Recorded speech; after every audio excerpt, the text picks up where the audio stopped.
સૌપ્રથમ સૌને મારા સદદેવીદાસ અમરદેવીદાસ જય દ્વારકાધીશ।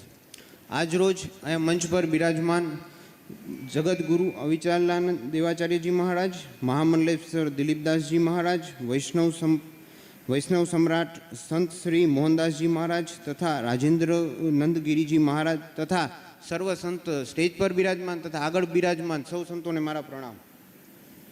આજ રોજ જ્યારે અમારા દાદા ગુરુ શ્રી સંત શ્રી સેવાદાસ બાપુની 41મી પુણ્યતિથિ છે, ત્યારે હું પરમ વિજયદાસજી બાપુ, રાજેન્દ્રદાસજી બાપુના પ્રતિનિધિ તરીકે આપ સૌને હું પહેલાં આવકારું છું, સત્કારું છું।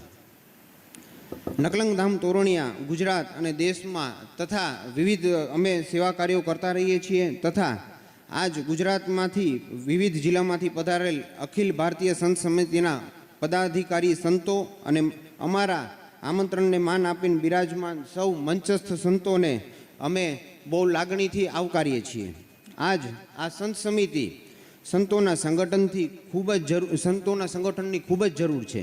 હિન્દુ સનાતન ધર્મ શહેરો, ગામડા, આદિવાસી વિસ્તારમાં નાના મંદિરો, નિવાસસ્થાન સંતો સાચવ્યો છે। આ સંગઠન સંતો માટે, સંતો દ્વારા અને સૌ સંતો માટે જ ચાલે છે। તે માટે હું સંત શિરોમણી રાજેન્દ્રદાસજી બાપુ વતી આપ સૌને આવકારું છું। વધારે સમય ન લેતા એટલું કંઈ વિરમું છું। અસ્તુ।